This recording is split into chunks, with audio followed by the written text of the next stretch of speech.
Selamat malam, Shalom Bapak Ibu, Saudara sekalian. Kembali kita melanjutkan program online Bible Study kita. Kitab Matius, pertemuan atau sesi ke-14, Saudara.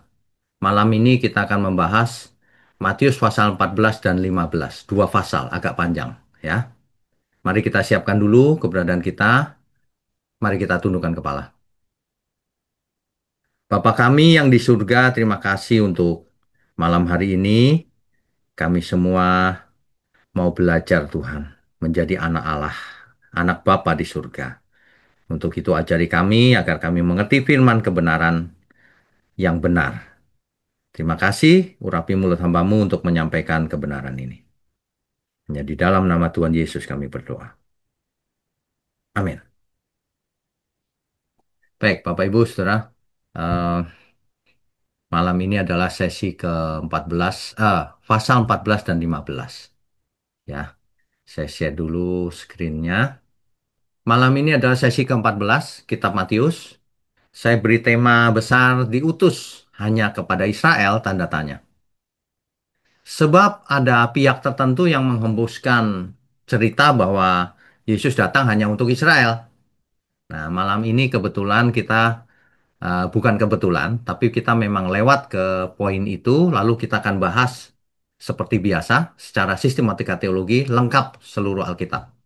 Jadi jangan berhenti di kitab Matius juga. Kalau menemukan isu penting, begitu harusnya kita belajar. Ya, oke kita lanjutkan.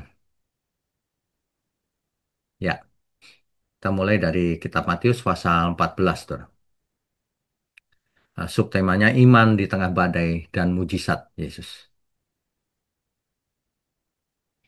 Latar belakang daripada pasal 14 ini adalah ketika ayat ini, perikop ini dibuka dengan hukuman mati terhadap Yohanes Pembaptis, Saudara. Tragis, dipenggal kepalanya oleh Herodes Antipas.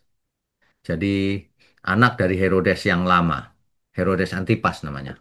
Ya, Yohanes dipenjara lalu dihukum mati. Kenapa? Karena Yohanes sangat berani menegur kesalahan Herodes Antipas. Kesalahannya ia menikahi istri saudaranya sendiri. Ya.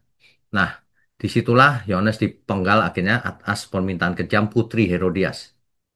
Ya. Di tengah pesta ulang tahun Herodes yang penuh kemewahan.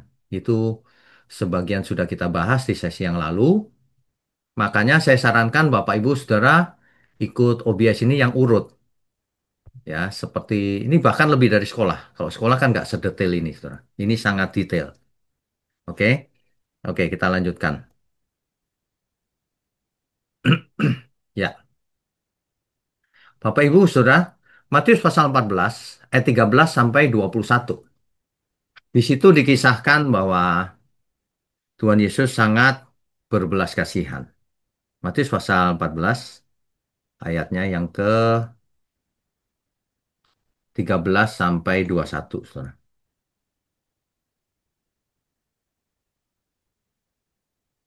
Di situ dikisahkan bahwa setelah Yesus mendengar berita itu, berita apa maksudnya? Yohanes Pembaptis yang dihukum penggal itu, menyingkirlah ia dari situ dan hendak mengasingkan diri dengan perahu ke tempat yang sunyi. Tetapi orang banyak mendengarnya dan mengikuti dia dengan mengambil jalan darat dari kota-kota mereka. Nah, ketika Yesus mendarat, ia melihat orang banyak yang besar jumlahnya, maka tergeraklah hatinya oleh belas kasihan kepada mereka dan ia menyembuhkan mereka yang sakit. Gitu, Saudara. Jadi, ayat 15-nya menjelang malam, murid-muridnya datang kepadanya dan berkata, tempat ini sunyi dan hari sudah mulai malam. Suruhlah orang banyak itu pergi supaya mereka dapat membeli makanan di desa-desa. Tetapi Yesus berkata kepada mereka, tidak perlu mereka pergi, kamu harus memberi mereka makan. Murid-muridnya bingung nih. Yang ada pada kami hanya 5 roti dan 2 ikan. Tuhan Yesus berkata, bawalah kemari semua itu.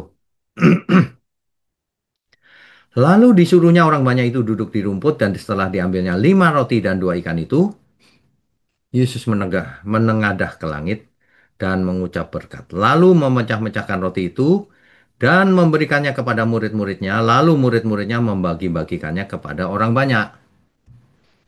Dan mereka semuanya makan sampai kenyang. Kemudian orang mengumpulkan potongan-potongan roti yang sisa 12 bakul penuh. Dan yang makan kira-kira 5.000 orang laki-laki. Itu belum termasuk perempuan dan anak-anak loh, Saudara. 5.000 laki-laki saja udah 5.000. Ya, jadi poin di perikop ini, sebentar. 5.000 orang. Mujizat kan? Hanya dengan 5 roti dan 2 ikan. Gitu ya. Herannya lagi sisanya 12 keranjang penuh remah roti.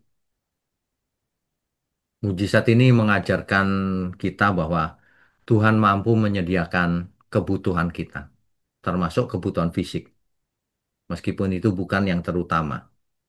Ya, oke kita lanjutkan.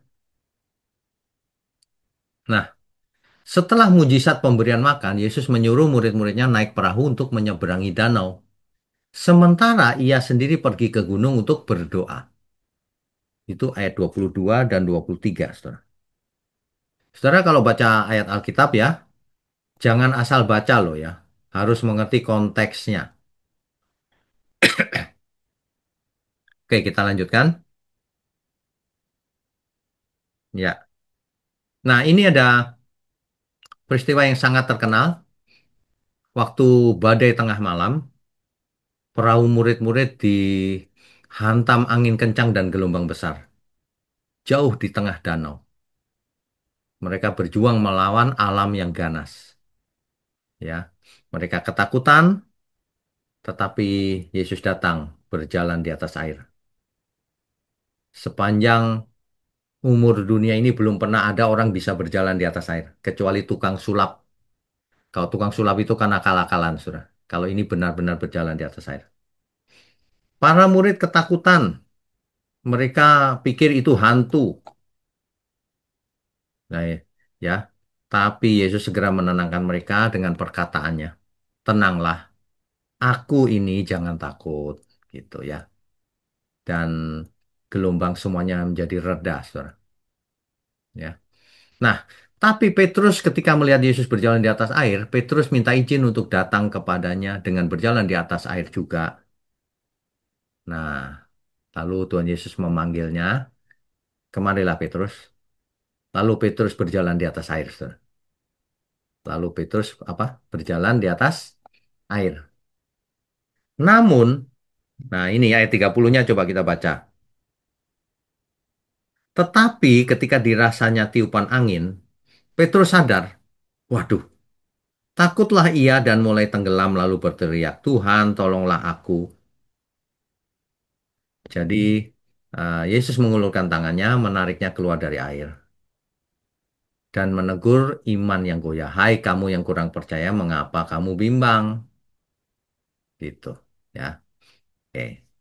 Jadi ini menunjukkan setelah itu angin reda. Segera setelah Yesus dan Petrus naik ke perahu, angin yang mengamuk seketika reda. Tentu bukan kebetulan, melainkan manifestasi langsung dari kuasa ilahi Yesus atas alam. Ya, oke. Pengakuan iman para murid apa, saudara? Di ayat 33. Sesungguhnya engkau anak Allah. Perhatikan ya, jadi kalau kita baca Alkitab itu harus teliti. Siapa Yesus? Anak Allah. Ya, anak Allah. Bukan Allah Bapa, tapi Putra Tunggal Allah. Nah, itu ya, itu harus teliti itu kalau baca Alkitab. Kemudian setelah menyeberang danau, perahu Yesus sampai di Genesaret, sebuah daerah yang subur, ya. Jadi Tuhan Yesus rupanya sangat terkenal, saudara, karena buat mujizat ini itu, sehingga banyak orang membawa orang sakit dari segala penjuru, saudara, supaya untuk menyentuh jumbai jubahnya, ujung jubahnya. Dan kasih Tuhan sangat mendalam, sehingga banyak orang sembuh. Ya, oke, kita lanjutkan. Nah, Aplikasinya apa, saudara? Ketika kita membaca perikop ini, yang pertama, tantangan pasti ada dalam hidup ini. Kita memiliki persoalan, tantangan. Kalau bukan kita yang salah, orang lain yang jahat terhadap kita. Pasti ada. Seperti para murid menghadapi badai di danau itu, kita juga mengalami berbagai tantangan, kesulitan, penderitaan, perlakuan tidak adil dari seseorang, ya, macam-macam, saudara. Meskipun di dalam gereja ada banyak orang jahat, ya. Yang kedua, kita harus fokus pada Tuhan Yesus. Ketika Petrus memalingkan fokusnya, kekhawatiran, ia tenggelam, saudara. Ini sebenarnya Tuhan sedang mengajar kita melalui kejadian ini. Jangan kita khawatir apapun yang terjadi di sekeliling kita. Ya, itu maksudnya. Jadi kita harus percaya saja. Oke, kita lanjutkan. Ya, mengapa kita harus berpaling selalu kepada Yesus? Ingat kesaksian para murid. Sesungguhnya engkau anak Allah. Ya, menjadi sumber kekuatan, ya, kemudian kemenangan iman, pengakuan, kita mengakui Tuhan Yesus, Tuhan dan Juru Selamatku, anak Allah, putra tunggal Bapa yang di surga. Jadi kita harus belajar dari Petrus. Jangan ragu, maju terus, pandang bersama Tuhan Yesus. Apapun masalahnya. Sebab kalau kita di pihak Tuhan, badai pun reda.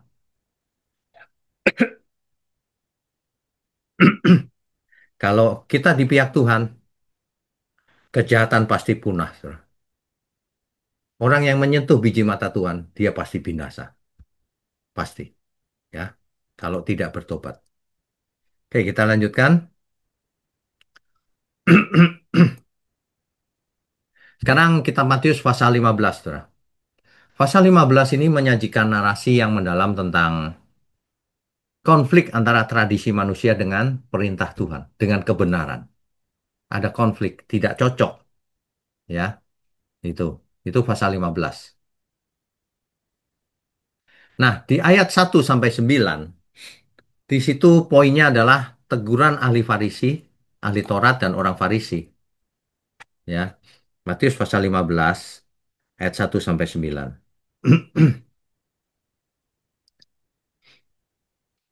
Di ayat 2, saudara. Mengapa murid-muridmu melanggar adat istiadat nenek moyang kita? Mereka tidak cuci tangan loh sebelum makan. Itu melanggar adat istiadat.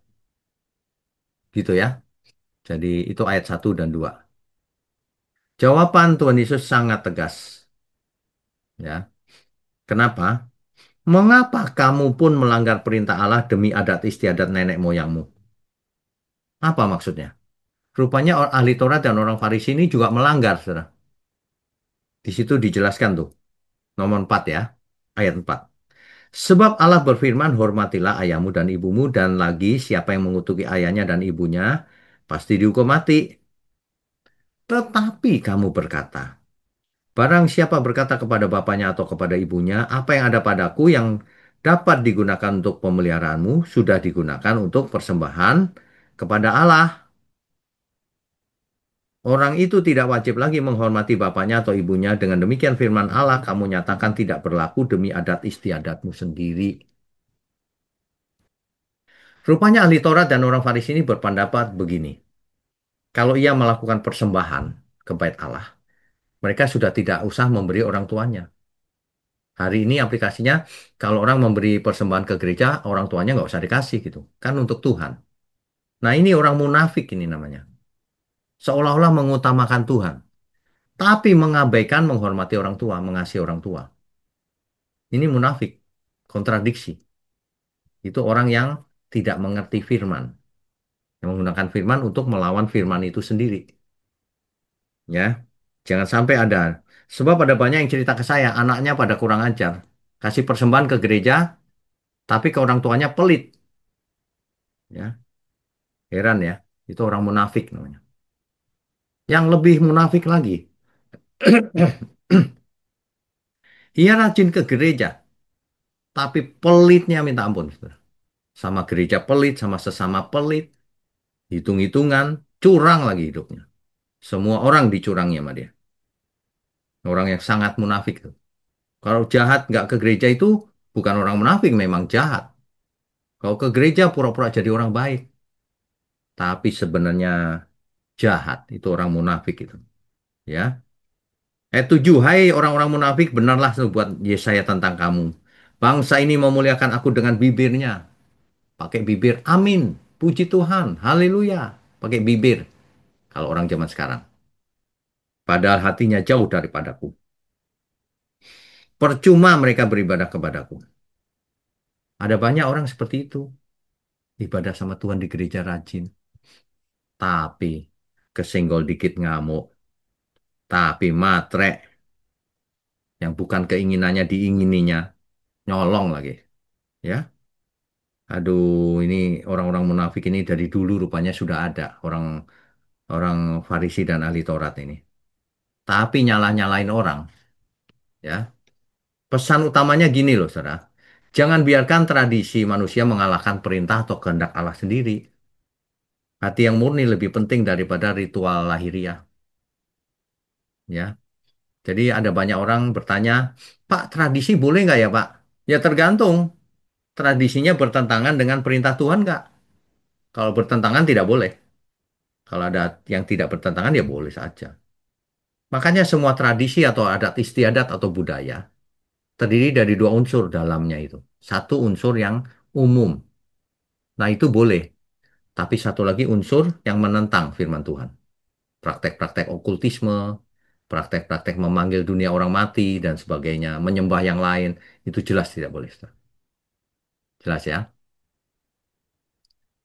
Jadi tema besarnya itu tradisi melawan kebenaran. Tradisi itu memiliki kekuatan, ada bagusnya. Tapi untuk yang melawan kebenaran jangan dilakukan lagi, ya. Karena bisa menjadi belenggu jika tidak selaras dengan ajaran Kristus. Jadi belenggu, aduh nggak boleh nih, aduh, begitu. Jadi tradisi itu memicu legalisme. Nggak bisa, pokoknya begitu. Sudah tradisi dari dulu. Nah, itu legalisme. Tuhan harus nomor satu, bukan tradisi. Ya, apakah tradisi yang kita ikuti itu mendekatkan atau menjauhkan kita dari Tuhan? Itu yang penting. Kalau mendekatkan, oke saja. Kalau yang menjauhkan, jangan pernah dilakukan. Jadi, orang Farisi dan ahli Taurat ini adalah orang yang munafik. Ya, tadi itu. Dia melanggar firman demi tradisi. Ya. Jadi, memberi ke bait Allah pun dianggap tradisi oleh dia. Lalu tidak menghormati orang tua, mengabaikan firman. Makanya Yesus menyebut mereka orang buta. Makanya orang yang belajar jangan belajar kepada orang buta. Orang buta menuntun orang buta, masuk lubang sama-sama. Makanya kalau belajar jangan kepada orang yang munafik. Jangan kepada orang yang moralnya tidak baik. Yang tidak hidup kudus. Jangan. Cuma berteori tentang firman mah banyak orang bisa. Tapi rohnya yang diimpartasikan itu buruk sekali. Makanya Alkitab berkata jangan bergaul dengan pencemooh. Nanti kau jadi pencemooh. Di gereja jadi pencemooh. Fitnah sana, fitnah sini. Orang gila ini sebenarnya.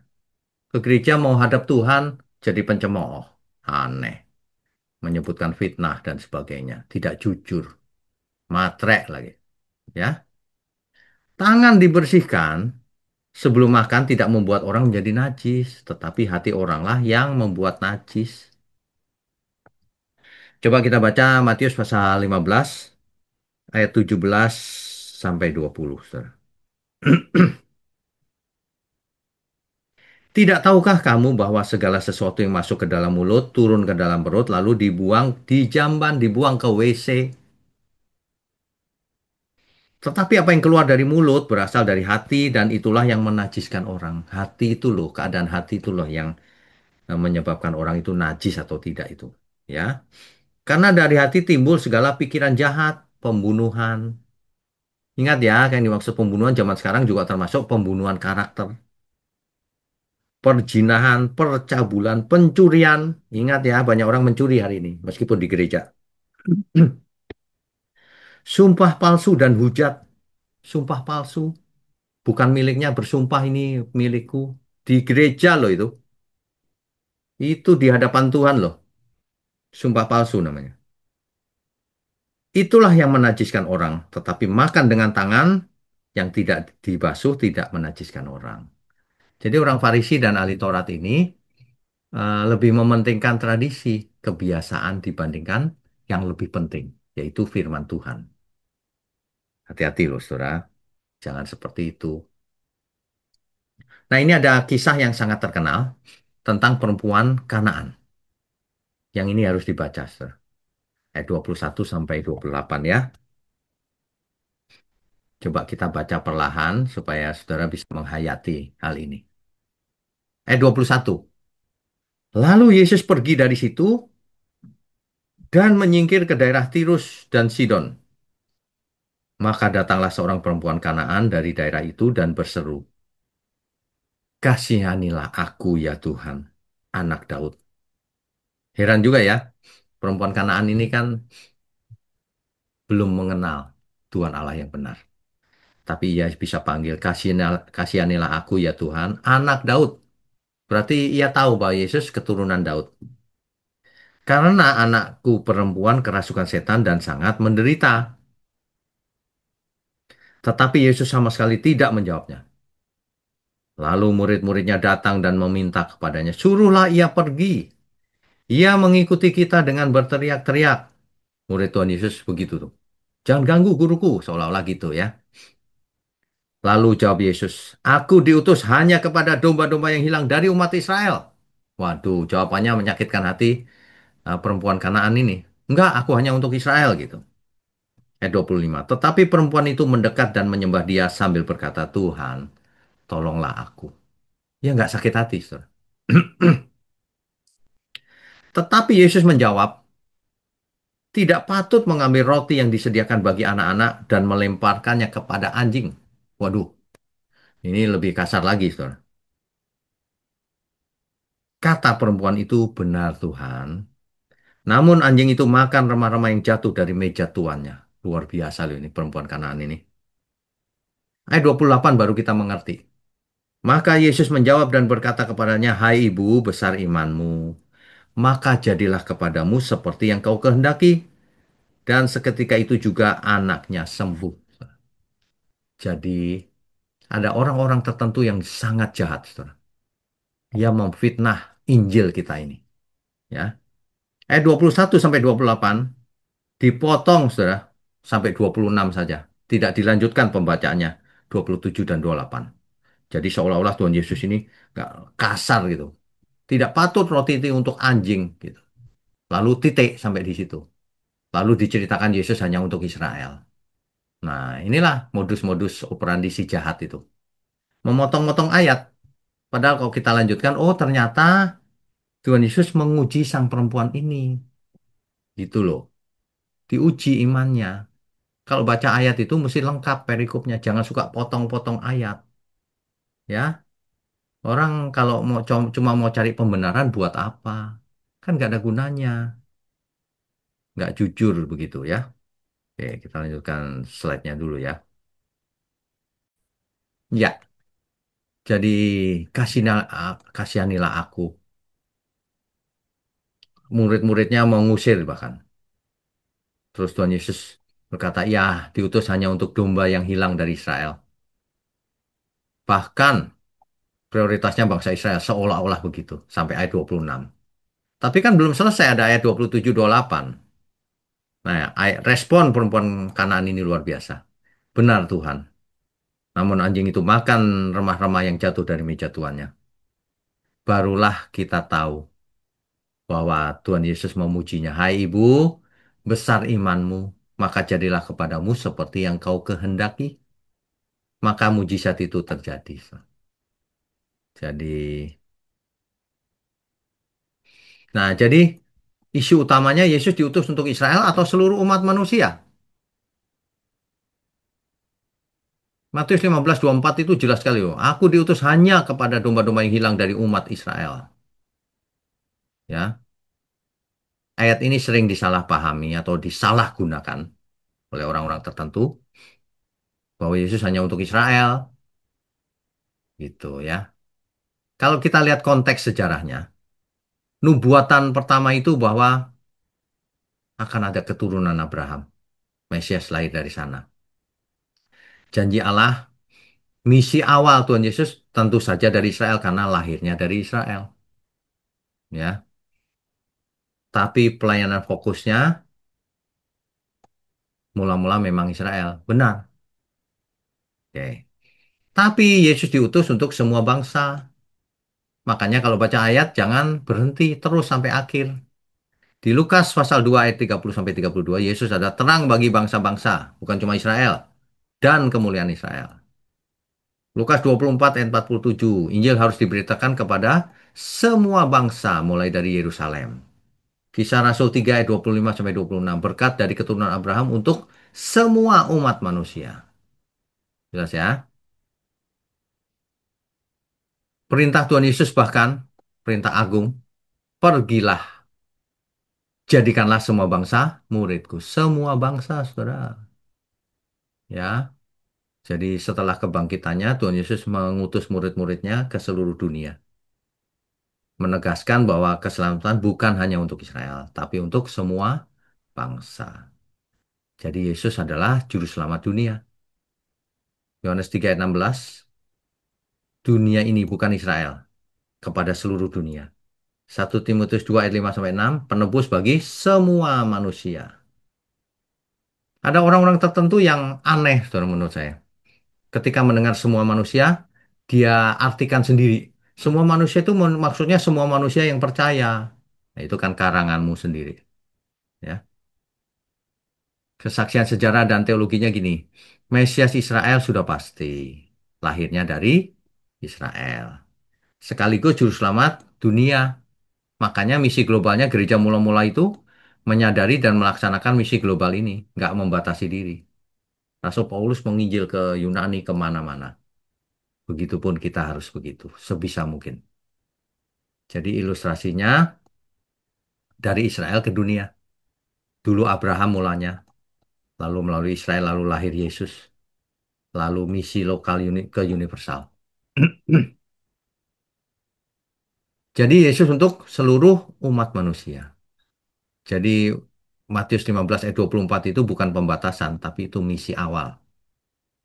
Lalu ke seluruh dunia, ya keselamatan untuk ke seluruh dunia. Nah, ayat berikutnya, ayat 29, saudara. Matius 15 ayat 29. Yesus pergi ke daerah non-Yahudi di wilayah Dekapolis. Ini, saudara. Jadi dari Tirus dan Sidon ke wilayah Dekapolis. Gitu ya. Ini ada Yerusalem, ada Samaria di sini, Genesaret di sini, kemudian ini Danau Galilea atau Laut Galilea, kan gitu ya. Dan Tuhan Yesus menyembuhkan banyak orang di sana. Melampaui batas etnis loh, saudara, di daerah non-Yahudi. Jadi jangan berpikir Yesus hanya untuk orang Israel. Belas kasihan Tuhan Yesus memang luar biasa. Orang-orang mengikuti Tuhan Yesus selama 3 hari tanpa makan, ya, karena rindu mendengar firman-Nya, ajarannya. Kemudian Yesus tergerak oleh belas kasihan. Bukan hanya kebutuhan rohani, tapi kebutuhan fisik juga Tuhan Yesus berikan, ya. Maka eh, jadi kita mesti bertanya, apakah kita juga tergerak untuk bertindak nyata atas penderitaan sesama sekitar kita? Ini pertanyaan buat kita, saudara. Jadi gini, murid-murid bingung bagaimana memberi makan orang banyak kalau begitu. Dan itu kelemahan manusiawi ya. Kita suka manusiawi. Tapi ingat, kita diajak untuk percaya penuh dengan iman. Hari ini kalau kita mengalami masalah, kita belum punya solusinya, beriman saja, saudara. Yang penting kita nggak malas, kita lakukan bagian kita, belum ada hasil, kita beriman saja. Tuhan pasti tunjukkan jalannya. Pasti.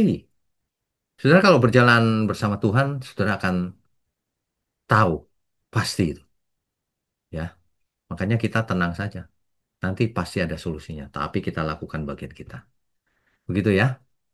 Jadi seringkali kita itu seperti murid-murid Tuhan. Melupakan kebaikan Tuhan di masa lalu. Dulu kan Tuhan sudah tolong kita terus. Ke depan pasti kita ditolong Tuhan, pasti. Ya, dalam menghadapi kesulitan hari ini. Jangan takut. Ya. Nah, kemudian di kisah berikutnya, Tuhan memberi makan 4.000 orang lagi. Yang tadi 5.000, sekarang 4.000. Laki-lakinya saja 4.000. Tidak termasuk perempuan, tidak termasuk laki-laki.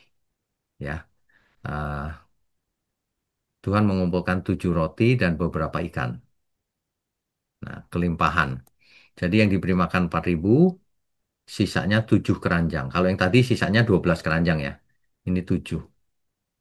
Jadi Tuhan bisa memakai apa yang ada pada kita, meskipun itu kecil, sekecil apapun, untuk menjadi berkat bagi banyak orang. Kan begitu ya. Nah, oke. Jadi pesan utamanya gini, Saudara. Iman sejati itu harus teruji. Iman kita seringkali diuji di dalam kesulitan, penolakan, seolah-olah ketika Tuhan itu diam saja. Persekusi, macam-macam kita diperlakukan tidak adil. Seolah-olah Tuhan tidak ada, seolah-olah dia diam. Ingat itu sebenarnya ujian bagi kita. Makanya kita harus bertekun dalam doa dan permohonan, berserah sama Tuhan, dialog sama Tuhan. Tuhan, apapun yang terjadi, aku percaya Engkau ada di sini. Nah, gitu, saudara. Buktikan kita memang percaya, jangan dengan mulut saja. Meskipun solusinya belum datang, nggak masalah. Kita harus rendah hati, tekun, gigih, ya, menerima kehendak Tuhan, apapun yang terjadi. Seandainya pun tidak ada solusinya, nggak masalah. Karena yang kita butuhkan cuma Tuhan. Itu, saudara. Ya, jadi relevansi untuk hari ini, kalau di dunia modern kita dihadapkan dengan banyak tradisi dan budaya, ingat, harus diuji. Apakah itu mendekatkan kita sama Tuhan atau menjauhkan? Kalau menjauhkan, jangan dilakukan, tradisi apapun. Tapi kalau mendekatkan, silakan dilakukan. Nggak masalah. Ya. Yang kedua, mari kita berjuang dengan iman. Seperti perempuan Kanaan itu. Meskipun seolah-olah dihina oleh Tuhan, tapi sebenarnya itu ujian. Dan ia tahu diri. Aku makan dengan remah-remah saja cukup. Nah, itu hebat sekali ya. Mestinya kita punya iman begitu. Meskipun aku tidak kaya Tuhan, mungkin aku belum sembuh juga, nggak masalah. Itu iman yang benar. Jadi jauhkan diri kita dari sifat legalistik. Jangan pernah begini, pakai ayat Alkitab untuk menghukum orang. Nggak bisa gitu. Nah, itu dia. Dia salah, mesti dihukum. Wah, legalistik namanya. Dihakimi. Kalau orang salahnya apapun, kalau bertobat sungguh-sungguh harus diampuni. Masalahnya bertobat atau tidak dia, atau hanya di mulut aku bertobat deh, minta maaf deh. Oh ya nggak bisa. Orang minta maaf atau minta ampun itu harus berubah hidupnya. Seandainya orang yang tertangkap mencuri, tertangkap, ya sudah rendah hati, diem aja, mau diejek semua orang, ya. Bendahara yang mencuri jangan jadi bendahara lagi, udah jadi orang biasa saja, nggak pantas jadi bendahara. Kalau memang bendahara itu bertobat, ya dia harus tahu diri. Bukannya malah menuntut, aku jadi bendahara lagi dong. Nah, itu bendahara yang tidak bertobat. Jangan mau diakalin, sudah sama orang-orang seperti itu. "Ah, kamu kan orang Kristen, ayo kasih dong uangmu." Wah, yang gitu-gitu jangan dianggap, saudara. Banyak orang itu licik, pakai ayat-ayat Alkitab untuk mengakalin orang lain. Ya, demikian pembahasan malam ini. Saya percaya ada banyak hikmat yang bisa kita dapat malam ini. Oke, kita bisa lanjutkan dengan diskusi dan tanya jawab. Yang pertama, Pak Joko, sebentar saya buka dulu. Ya, silakan di-unmute. Yuk, Pak Joko. Sudah, ya, oke baik. Pak Wigno, selamat malam, shalom, Mbak ya. Selamat malam, Shalom. Ya, saya tertarik Pak dengan cerita yang Yohanes Pembaptis. Ya, Saya pikir mereka berdua itu adalah, maksudnya dengan Tuhan Yesus itu kan adalah sepupuannya kalau nggak salah. ya, Nah, Alkitab mungkin kecuali kalau saya miss dalam membacanya. Alkitab tidak menjelaskan relasi mereka berdua. Dari masa kecilnya yang saya pikir pasti ada. Mungkin Pak Wigno bisa bisa memberikan inputan. Terus hal yang kedua yang mungkin yang lebih penting adalah sejauh mana kematian dari Yohanes Pembaptis ini mempengaruhi pelayanan Tuhan Yesus. Ya, mungkin gitu Pak Wigno. Terima Oke, kasih. baik. Jadi Alkitab itu mencatat hal-hal yang penting saja, yang tidak penting tidak dicatat. Misalnya, apakah Tuhan Yesus dulu bermain-main dengan Yohanes, mainnya main apa gitu, mainannya ya itu nggak dicatat. Yang dicatat adalah ketika Tuhan Yesus datang kepada Yohanes, nah itu yang penting, minta dibaptis. Dan di situ Yohanes mengatakan, inilah anak domba Allah yang menghapus dosa dunia. Nah itu penting tentang keselamatan. Nah cuman ya ternyata Yohanes meskipun sudah tahu tapi pernah merasa ragu juga tuh. Tanya lagi dong, bener nggak dia itu gitu. Itu dibahas di sesi yang lalu sih. Gitu ya Pak ya. Pertanyaan yang kedua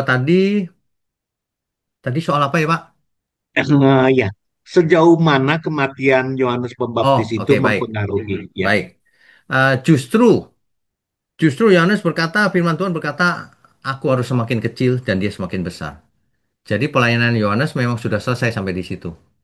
Justru fokusnya sekarang ke Tuhan Yesus memang. Nggak ada pengaruh, Pak. Nggak ada pengaruh. Pengaruh pertamanya mungkin murid-murid Yohanes bisa takut mungkin pertamanya. Tapi setelah itu Tuhan Yesus yang maju kan kemana-mana pelayanannya. Jadi nggak terlalu pengaruh. Ya. oke, baik. Makasih Pak Wigno. Oke, Terima kasih Tuhan Tuhan berkati. memberkati. Shalom. Shalom. Baik, berikutnya Bu Mariana, silakan. Ya Pak, Pak mau nanya, di Matius 15:22 itu tentang perempuan Kanaan itu sama ya Pak dengan di Markus 7 ayat 26 yang Markus, perempuan Sirofenisia itu Pak. Markus berapa? Markus 7 ayat 26.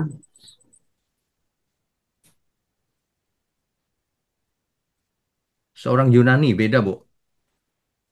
Beda ya Pak? Yunani kan itu. Soalnya eh ada beberapa catatan saya cek itu eh, katanya sama, ternyata beda ya Pak. Coba nanti waktu kita bahas kitab Markus ya Bu, kita bisa Oh, bahas lagi itu. ya oke Nanti saya Pak. cek lagi. Kalau Ya. lihat Yunani gini, Eh, Yunani beda dengan Kanaan. oh ya, Ya, oke Pak. Nah pertanyaan kedua Pak. ya. Tadi kan Bapak sempat singgung kalau perempuan Kanaan itu kan tidak mengenal Tuhan ya Pak, tidak mengenal Tuhan Yesus. Tidak, ya. Oke, terus? Terus dari mana dia tahu ya kalau Tuhan Yesus itu bisa menyembuhkan? Selain dia mah hanya tahu bahwa itu keturunan Daud, gitu, Pak. Kan Tuhan Yesus sudah sering buat mujizat Bu, itu Oh menyebar, iya, menyebar luas itu. iya. Jadi tadi saya terpikir juga apa karena dia tuh sering melihat. Jadi sekalipun dia secara pribadi tidak mengenal, hanya karena dia melihat ya Pak ya. Ya, Ya terpikir itu juga sih. Pak. Ya, ya, ya, ya udah ya. Pak. Ya oke, Oke, oke. Ya ya makasih ya Tuhan Pak. berkati, Tuhan berkati. Tuhan berkati juga. eh Berikutnya, oh silakan, Lika. Salam Bapak Wignya, permisi Shalom. Pak, saya on cam, off Ya, cam ya Pak. ya nggak Ya, apa-apa. terima kasih Pak Wignya. Berangkat dari menghormati orang tua tadi ya Pak ya. Ya, Eh, Begini Pak, selama saya bekerja di Hong Kong ini, 2 hari yang lalu itu saya bertemu dengan teman saya yang orang percaya dan juga murid sekolah Alkitab sekaligus pelayan di gereja. ya, Dia menjelaskan salah satu kata-kata umpatan di negeri ini yang memang saya tuh sudah sering dengar, cuman saya tidak nyari tahu apa itu maknanya karena saya juga tidak akan memperkatakan kata-kata umpatan semenjak saya sampai sekarang ini gitu. Terus kemudian ternyata itu artinya itu sesuatu yang membawa orang tua dan sungguh-sungguh tidak sopan sama sekali seperti kasusnya bagaimana dulu Rubin menaiki tempat piduran ayahnya di Perjanjian Lama itu kan ditulis ya Pak ya. ya, Kemudian pertanyaan saya, apakah sebagai seorang percaya, bahkan melayani di gereja, bahkan sebagai seorang murid di sekolah Alkitab, jika seseorang itu menerima tekanan dan keluar kata-kata umpatan seperti itu tidak menganjlokkan apa yang dia imani dan kerjakan selama ini ya Pak ya? Oke, jadi begini Bu, murid sekolah Alkitab kan Iya, tidak semuanya juga sudah dewasa, ada yang belum dewasa. Nah, yang belum iya, dewasa biasanya suka jatuh ke dalam dosa juga tuh. Kadang-kadang mulutnya bicara kasar atau tidak sopan atau jorok. Bisa saja terjadi. Nah, yang begitu ya. penting setelah ia melakukan kesalahan itu, lalu sadar, lalu bertobat lagi gitu, minta ampun sama Tuhan. Nah, tugas Begitu ya. kita jangan kita menghakimi dia ya, itu salah gitu aja kita tahu. Oh, begitu ya Pak ya. Ya, Ya, ya. Baik Pak, terima ya. kasih. Oke, Terima Tuhan kasih. berkati. Tuhan berkati. Salam-salam. Shalom. Bu Ivon, silakan.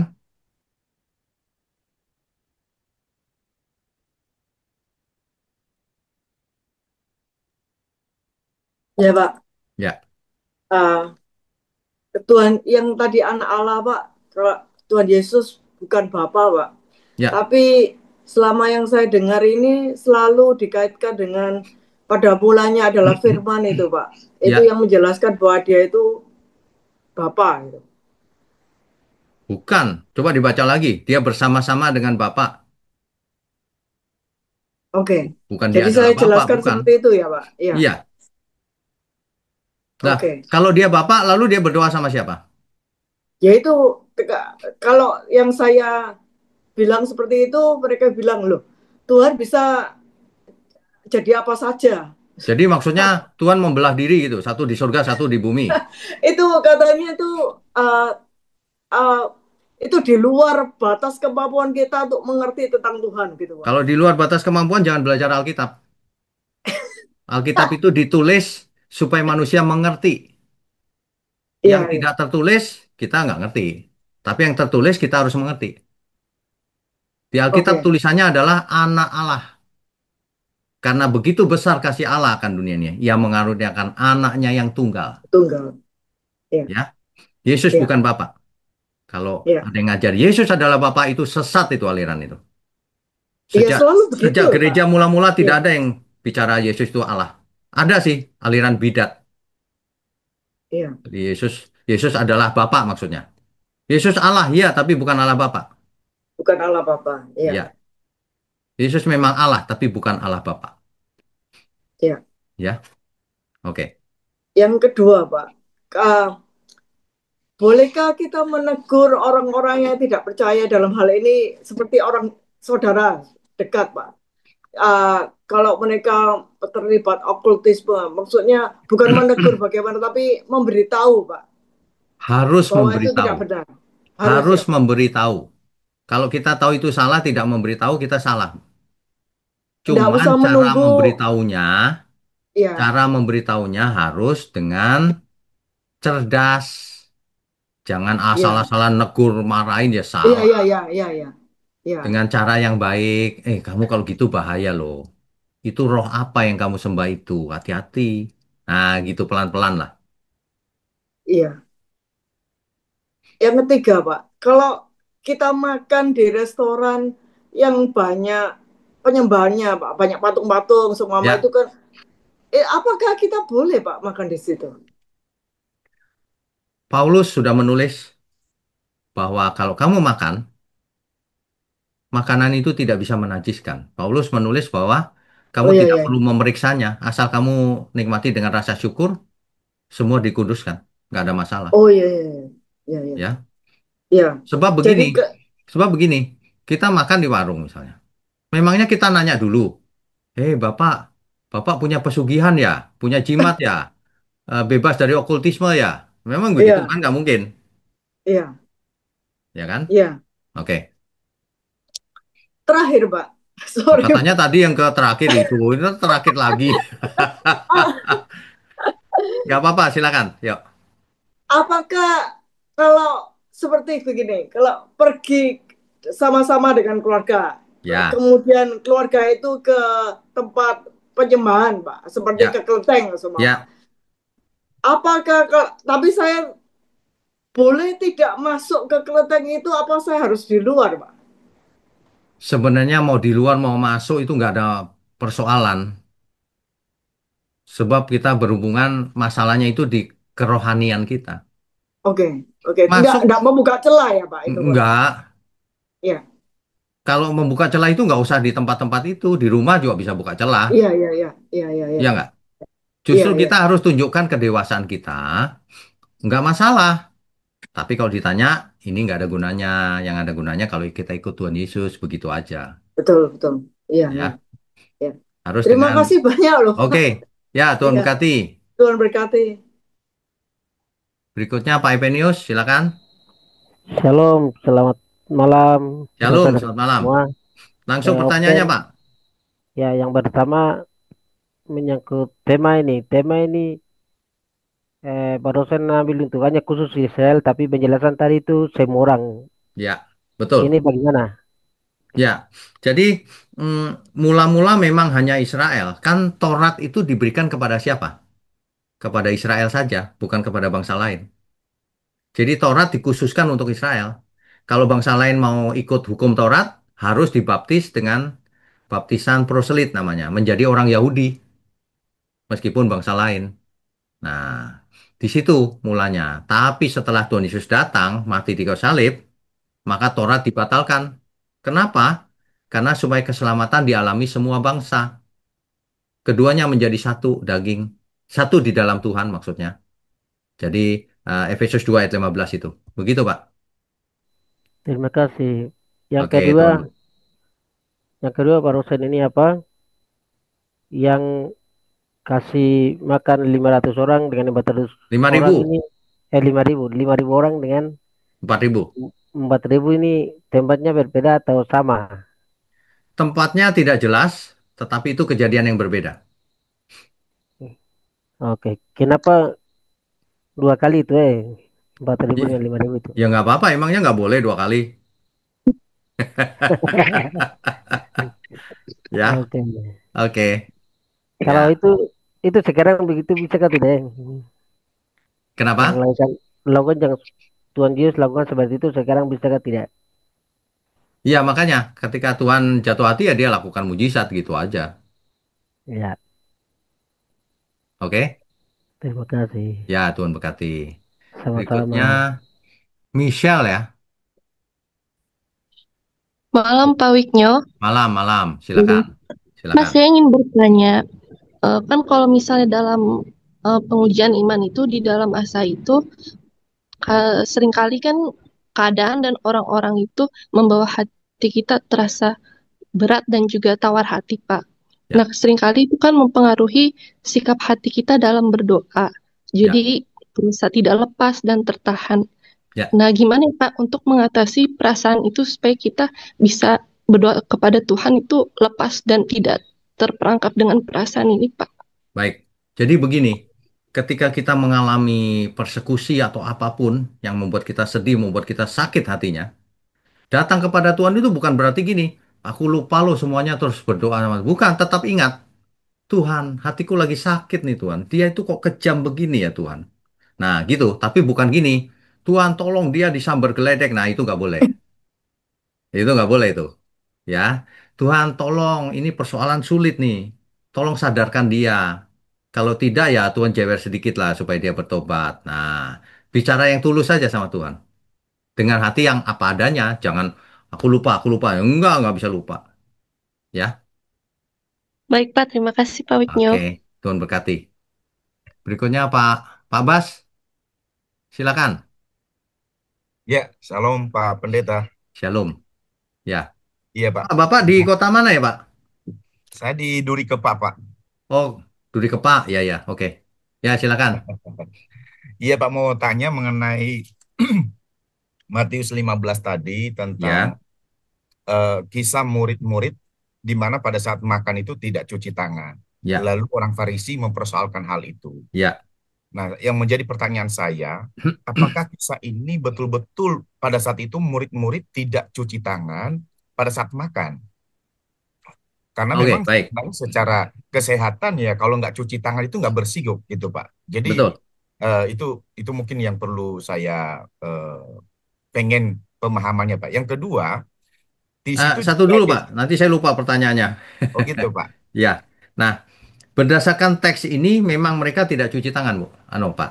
Berdasarkan teks ini. Iya, Jadi iya. eh, memang tidak cuci tangan gitu. Di kasus ini ya. Jadi ini bukan berarti selalu tidak cuci tangan, bukan berarti itu. Di kasus ini mereka tidak cuci tangan gitu. Ya, Iya. nah itu tidak bisa menajiskan. Itu yang mau ditekankan Tuhan Yesus. Nah, orang Farisi mengutamakan yang begini-begini, yang utama malah tidak dilakukan. Mereka terjebak dalam legalisme namanya. Yang penting hukumnya begini nih gitu. Yang utama nggak dilakukan sama mereka. Makanya disebut orang munafik, orang buta kata Tuhan. Begitu Pak. Oke. Yang kedua, Yang kedua, Pak, mengenai tadi di mana Tuhan Yesus berkata, kamu melanggar hukum yang sesungguhnya dalam hal menghormati orang tua begitu, Pak. betul. Bukankah sebelumnya sudah jauh-jauh sebelumnya sudah diperintahkan Tuhan kepada Musa di dalam ke-10 hukum Taurat itu untuk Ya, menghormati Tuhan, Pak? ya betul. Kenapa bisa orang ahli Taurat, orang Farisi ini tidak melakukan hukum tersebut itu, Pak? Oke, baik. Jadi begini, orang Farisi ahli Taurat ini berusaha untuk tidak melanggar hukum Taurat. Nah, tapi mereka terjebak diri sendiri dalam legalisme sehingga mereka mempersembahkan persembahan itu ke bait Allah dan tidak memberi orang tua. Nah, disitulah kesalahan mereka. Mereka pikir mereka masih lebih menghormati Tuhan dibanding orang tua. Nah, itu salah. Sama dengan zaman sekarang ajaran-ajaran itu. Persembahkan kepada gereja orang tua mah nomor berapa? Gereja nomor satu, Tuhan nomor satu. Tuhan nomor satu benar. Kalau gereja sebagai gedung nggak nomor satu. Orang tua sangat penting. Itu hukum yang utama. Tuhan nomor satu, betul. Makanya kasih orang tua. Itu. Nah, di situ hati yang main. Hatinya ada apa tuh? Kok disuruh kasih gereja nggak kasih orang tua? Kalau hatinya bener kan kasih orang tua juga, gereja juga lah. Kan enak kan? Kok yang penting gereja? Wah, matre itu pasti. Iya, Ngumpulin duit itu. Oh Gitu, iya Pak. betul, benar. Kirain gua doang. iya, iya, Pak. Baik. Ya, tadi mengenai soal cuci tangan, berarti sebenarnya tidak dibenarkan kalau makan itu tidak perlu cuci tangan gitu, Pak. Kalau makan tidak cuci tangan itu nggak masalah. Konteks yang itu. Karena apa? Karena orang Farisi mau menyalah-nyalahkan Tuhan Yesus. Ya, mencari Kalau hari kesalahan ini, kan gitu, Pak. kalau hari ini ya sebaiknya cuci tangan supaya bersih. Ini Tuhan mau mengajar bahwa kebersihan luar itu tidak ada hubungannya dengan kenajisan seseorang. Dalam Yang hati. najis itu hati, gitu maksudnya. Baik, Pak. Baik, Pak. Ya, oke. Baik, terima kasih, Ya, Pak, penjelasannya. oke. Tuhan Tuhan berkati. berkati. Berikutnya Pak Irwan, silakan. Salam Pak Winyo. Shalom. Pertanyaan saya ini maaf mungkin agak nyambung dikit-dikit. Pertama, Yesus berkata bahwa siapa yang percaya pada aku akan masuk surga. Lalu dijakan siapa yang percaya sama saya akan melakukan apa yang aku lakukan. Jadi tidak berkata saya percaya Yesus gitu. Tapi saya memikirnya begini Pak, kalau masa perjanjian lama hanya orang Yahudi yang tahu mengenai Yesus dan kita tahu sudah banyak populasi di bumi saat itu yang Sorry belum Pak, pernah sorry. kenal. Perjanjian lama orang belum tahu tentang Yesus. Ya Pak. Nah lalu perjanjian baru Yesus berkata muridnya jadikan semua bangsa muridku. Ya, Tapi dalam proses itu adalah suatu proses. Dalam proses itu banyak orang-orang yang belum diberitahu oleh murid-muridnya untuk mengenai Yesus. Jadi mereka tidak tahu juga, kemudian mereka meninggal gitu. ya Lalu pertanyaannya. saya melihatnya yang 5.000 orang datang ini, mereka itu datang meskipun mereka mungkin baru tahu mengenai Yesus. Tadi jadi tidak percaya pada Yesus. Mereka datang juga dan Ya, semua diberi makanan. Jadi pertanyaannya.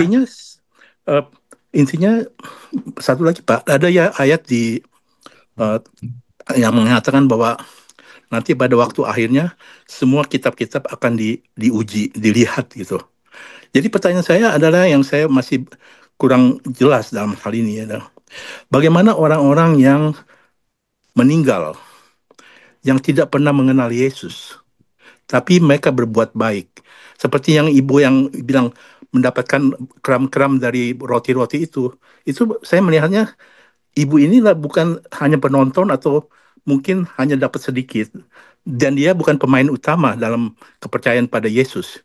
Dan juga ibu-ibu yang minta anaknya disembuhkan itu, dia sebenarnya mungkin hanya penonton atau tidak hanya mengetahui, tapi dia percaya, tapi tidak tidak pemain utama dalam dalam kehidupan Yesus misalnya. Sepertinya mereka itu diberkati dan kemungkinan ya pasti masuk surga menurut saya. Atau bagaimana Pak menurut Bapak gitu? Masih. Roma pasalnya yang kedua, ayat 14. Roma pasal 2 ayat 14.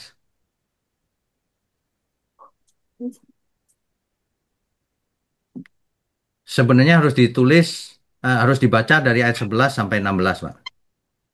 Ya. Saya bacakan ya, Oh. ayat 11. Sebab Allah tidak memandang bulu, artinya semua orang diperlakukan adil. Ayat 12. Sebab semua orang yang berdosa tanpa hukum Taurat akan binasa tanpa hukum Taurat juga. Nggak perlu hukum Taurat kalau dia nggak punya hukum Taurat. Dan semua orang yang berdosa di bawah hukum Taurat akan dihakimi oleh hukum Taurat juga. Jam berapa? Jam berapa? Karena bukanlah orang yang mendengar hukum Taurat yang benar di hadapan Allah, tetapi orang yang melakukan hukum Tauratlah yang akan dibenarkan. Apabila bangsa-bangsa lain yang tidak memiliki hukum Taurat oleh dorongan diri sendiri, oleh kehendak bebasnya sendiri, melakukan apa yang dituntut hukum Taurat, maka walaupun mereka tidak memiliki hukum Taurat, mereka menjadi hukum Taurat bagi diri mereka sendiri. Sebab dengan itu mereka menunjukkan bahwa isi hukum Taurat ada tertulis di dalam hati mereka. Dan suara hati mereka turut bersaksi dan pikiran mereka saling menuduh atau saling membela. Hal itu akan nampak pada hari bila mana Allah sesuai dengan Injil yang kuberitakan akan menghakimi segala sesuatu yang tersembunyi dalam hati manusia oleh Kristus Yesus. Jadi, penghakiman Allah itu pasti adil. Orang belum pernah mendengar Taurat, Taurat ada di hatinya. Yang melakukan Taurat nggak oleh dorongan diri sendiri. Orang belum pernah mendengar Injil. Orang mendengar Injil ya pasti dihakimi menurut zaman Injil. Begitu Pak Irwan. Tapi orang yang mati sebelum mengenal Injil termasuk juga, tuh, Pak. Dia dihakimi dengan Taurat yang ada di hatinya kalau dia bukan orang Yahudi. Oke. Meskipun perjanjian baru maksud saya. Ya, tapi belum pernah dengar, Pak. Jangan Iya, berpikir iya. Allah itu bukan hakim yang adil loh. Hakim adil. Belum pernah dengar sama sekali, masa disalahkan karena tidak percaya Tuhan Yesus. Oh, belum pernah dengar. Ya, baik. Ya, Ya itu yang saya cari, Pak. Terima kasih, Pak. oke, Tuhan berkati. God bless. Ya. Berikutnya Bu Sabrina.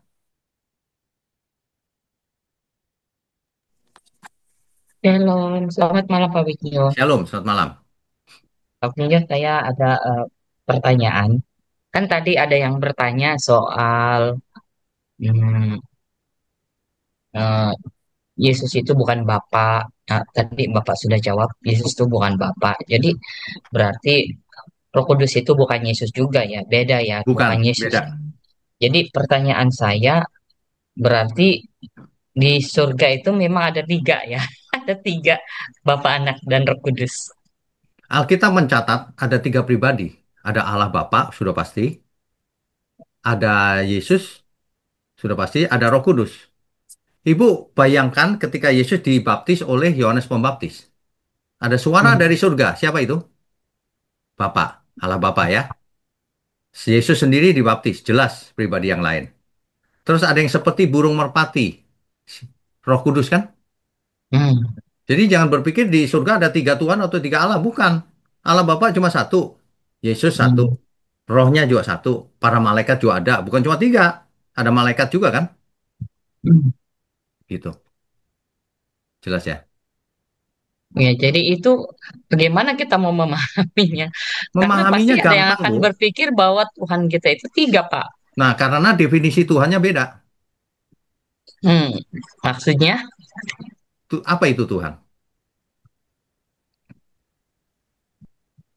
Kalau beda definisi itu nggak bisa nyambung, Bu, kalau diskusi. Kok Tuhannya tiga? Enggak, siapa bilang Tuhannya tiga? Bapak cuma satu, Tuhan Yesus cuma satu, dan rohnya memang ada, Roh Kudus. Begitu aja. Oh iya, itu saya sebenarnya maksud saya jadi ya memang Tuhan kita bukan Jadi tiga, kita tapi jangan mau berarti dia digiring. ada. Jadi kita jangan mau digiring dengan istilah-istilah mereka. Kalau mau tanya ya di sini daerahnya Injil. Jangan digiring ke daerah lain. Nggak cocok. Iya, Kalau mau main maksudnya sekarang kalau mau main badminton pemahamannya, ya di lapangan badminton, bukan di lapangan tenis. Nggak jadi cocok. pemahamannya sebenarnya begitu ya. Bapak Iya, itu satu, Yesus iya, satu, Roh iya, Kudus satu. iya. Dia bukan tiga.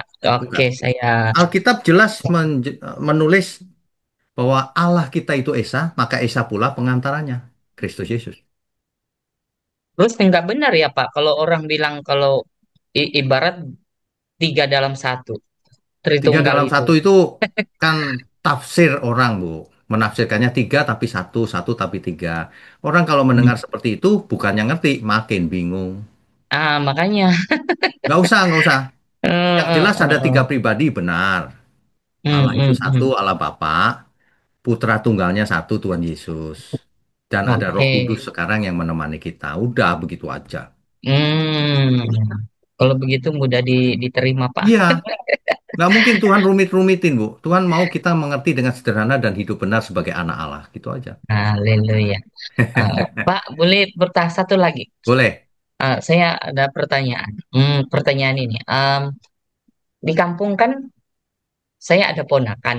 Nah, dia tidak karena di kampung tidak ada banyak sumber daya untuk mencari keuangan dan kebetulan di kampung itu kan masih semua orang kampung itu masih banyak yang eh, eh, teri- bukan terikat sih, sudah jadi seperti kebudayaan ya minum-minuman yang memabukkan. Walaupun mereka tidak minum sampai mabuk sekarang, tapi mereka seperti itu sudah jadi mendarah daging ya. Sepertinya sudah nggak boleh dilepas. Jadi ponakan saya ini kan tidak ada sumber penghasilan yang lain selain daripada dia membuat itu.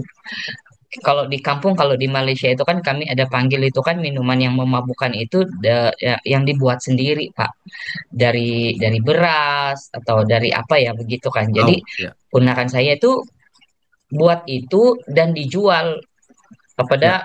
orang-orang kampung. Jadi pertanyaannya hari itu dia bilang, wah saya mau berhenti ini tapi mau berhenti tapi gimana ya? Hanya ini sumber yang saya ada karena orang bilang di rumah ini sering ada ibadah, jadi tidak pantas untuk saya menjual ini. Jadi itu pasti Pak Winyu mengerti apa yang saya Ya, mau tanyakan. mengerti, mengerti. Iya Pak.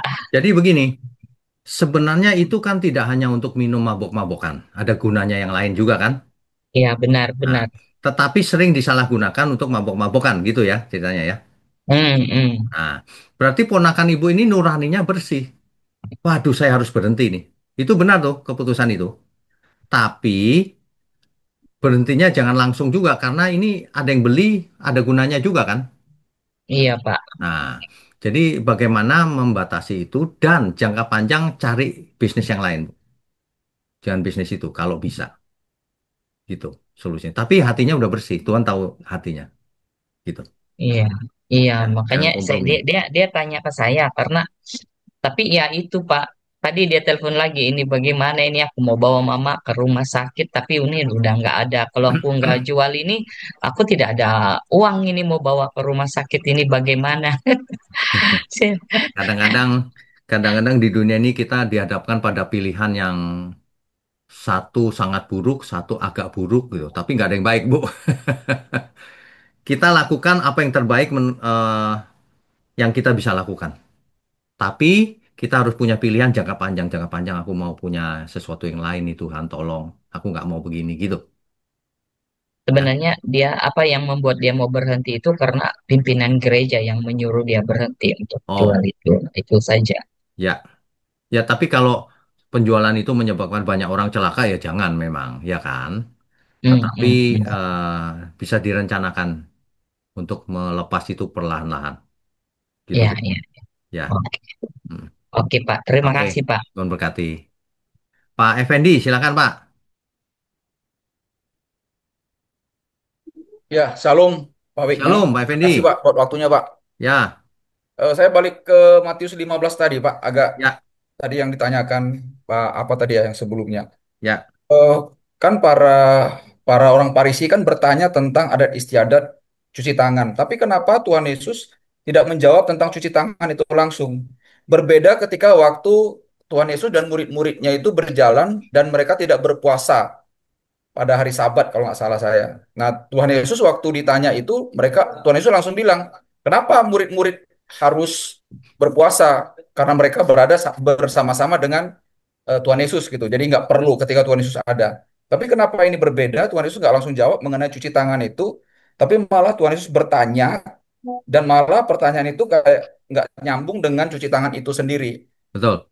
Jadi begini, kalau kita perhatikan ini, alurnya ini, Tuhan Yesus lebih menyerang lebih dahulu, menegaskan lebih dulu kemunafikan mereka.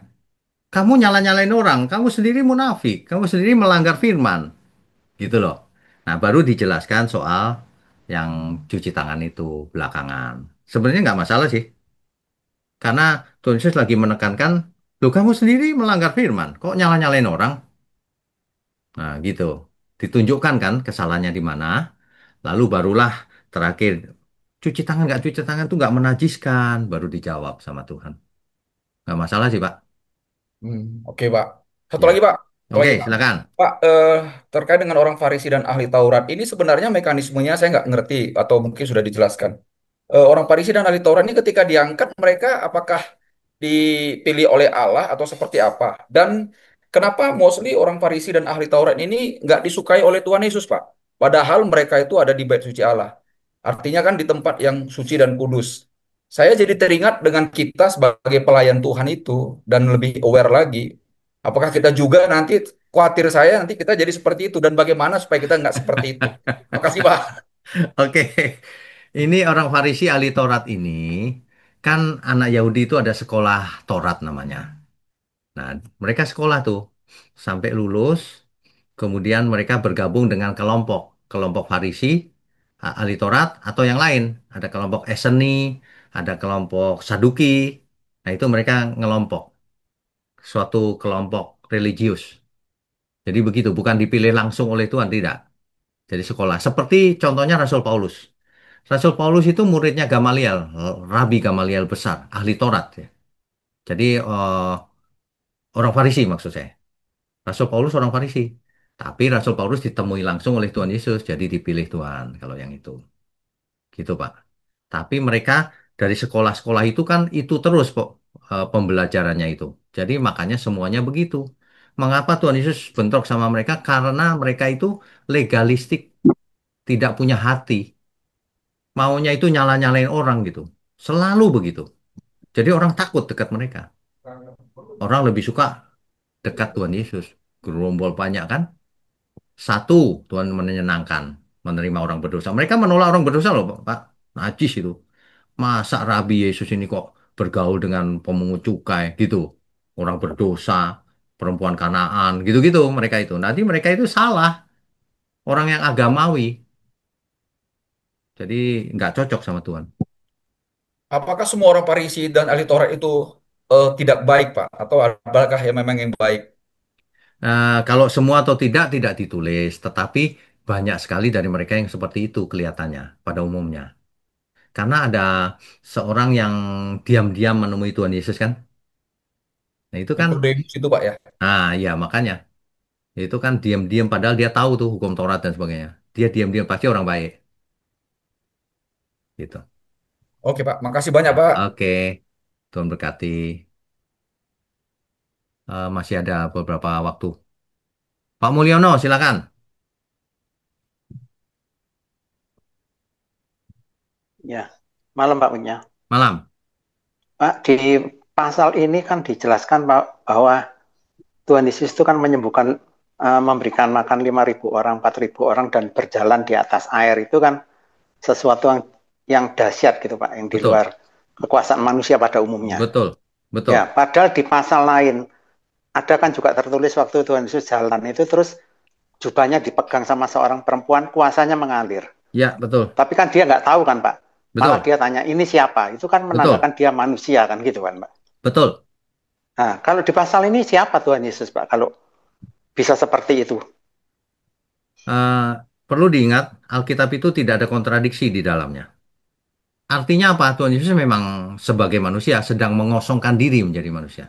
Lah kok Iya, punya kuasa? Pasti iya. diberikan Bapaknya karunia itu.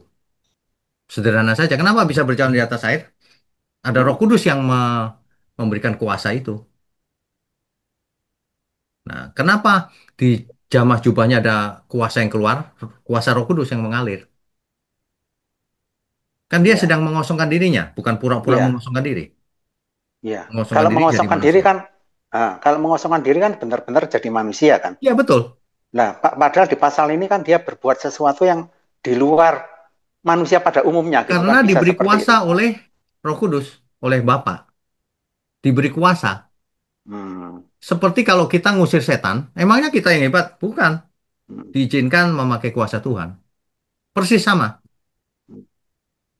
Oke, jadi kuasa itu di zaman sekarang pun masih bisa berlaku Kalau diberikan asal Tuhan. kita, ya, asal kita memiliki Roh Kudus di dalam diri kita kan gitu kan, Pak? Kira-kira. Asal Roh Kudus memberikannya. Kan kita Hmm, memiliki Roh Kudus memang. ya, Tapi apakah kita diizinkan berjalan di atas air? Kan enggak. Tapi hmm, kalau kita menumpangkan tangan diizinkan lalu sembuh, bisa saja. Kenapa tidak? hmm, Jadi ya, tekanan hari ini bukan mujizat, Pak. Tekanan hari ini tuh kebenaran. Udah mau berakhir nih ujung. Penghakiman sebentar ya, lagi. Yang penting apa? ya, Bukan bukan mujizat. Orang-orang mengejar mengalami mujizat salah. hmm, Itu perempuan yang pegang jubah Yesus lalu sembuh memangnya selamat? Belum tentu. ya, ya, Setelah mengalami mujizat bertobat nggak? Nah, jangan digeser lagi hmm, fokusnya. Fokusnya kebenaran. hmm, Aku mau selamat gitu. ya, ya, ya.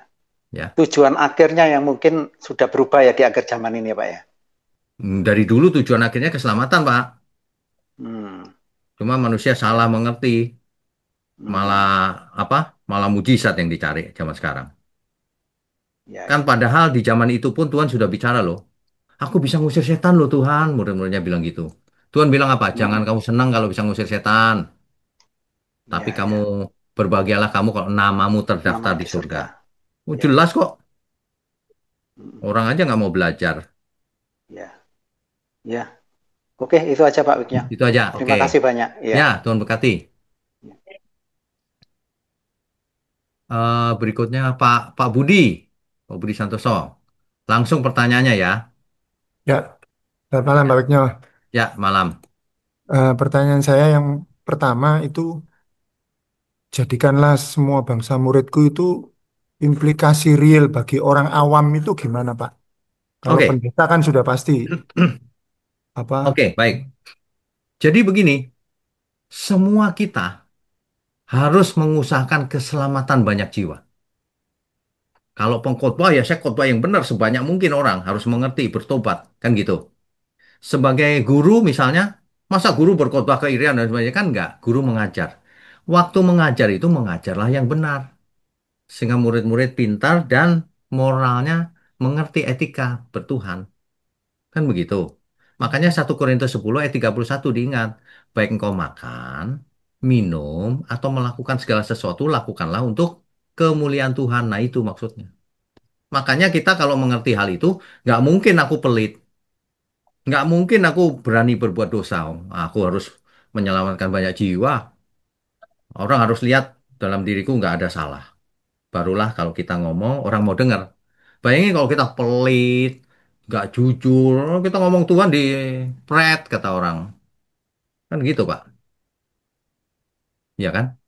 Jadi Oke, posisi kita masing-masing itu beda-beda. Tapi yang diberi banyak dituntut banyak. Gitu. Makanya jangan jadi guru kalau nggak bisa ngajar. Jangan jadi hamba Tuhan kalau kamu malah menjadi sandungan. Nah, jangan jadi Kristen kalau nggak mau ikut Tuhan Yesus. Ngapain? KTP-nya doang yang Kristen. Gitu maksudnya. Jelas ya, Pak? jelas. Yang Oke. kedua Pak, Ya, ke perjanjian lama ini ya, dulu kan Pak Wigno juga mengajar kalau ini ke Adam dan Hawa. ya. Kalau seandainya Hawa tidak berdosa, dia apa? Tidak mendengar iblis, maka pasti bumi inilah menjadi surga.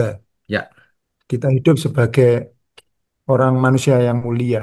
ya. Tapi kalau seandainya eh, Hawa berdosa, terus ditawarkan ke Adam, lalu Adam tidak mau ikut berdosa, itu gimana, Pak? Ini Oke, banyak ini politik pertanyaan aja. bagus sekali nih. Namanya juga Iya, berandai-andai, jadi saya juga bisa berandai-andai juga iya, jawabnya. iya, betul. Oke, seandainya Adam ditawarin Hawa, makan dong. Adam menolak. Yang pertama, Pak, Hawa pasti nangis-nangis. Namanya juga berandai-andai kan? Hawa pasti nangis-nangis, kamu gak cinta aku memang, bla bla bla bla.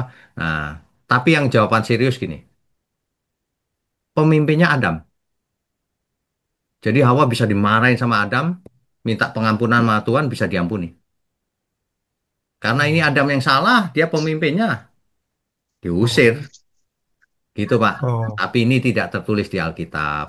Namanya pertanyaannya iya, berandai-andai, ya saya jawabannya juga berandai-andai gitu. Tapi kira-kira begitu Hmm. sih menurut saya. Gitu. Ya, iya. itu Ya saja. mungkin yang mendekati itu, Ya, mungkin. ya mungkin Tapi namanya kan juga sudah mungkin. jelas mati.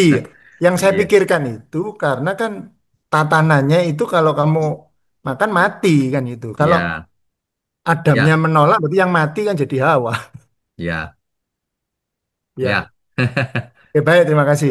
Oke, teman Bukati. Berikutnya Ibu Eli ya. Langsung pertanyaannya, waktunya mepet nih. Silakan Bu Eli.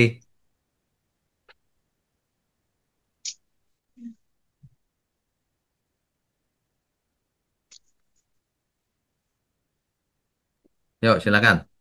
Ya, tolong tanya ya Pak Vigno. Ya, silakan. Eh, ada yang bilang kalau eh, sebut Allah Bapa itu harus sebut Yahweh dan Yahweh dan sebut Tuhan Yesus itu Yosua Hamasia. Itu Oke. bagaimana Pak? Baik. Ini orang yang menekankan nama Yahweh dan suka ke Ibrani-Ibranian. Padahal nggak bisa bahasa Ibrani. Kan gitu. Ah, Ya. Jadi Ibu tidak usah ikuti. Itu sudah saya seminarkan. YHWH itu bukan kepanjangan, bukan singkatan dari Yahweh.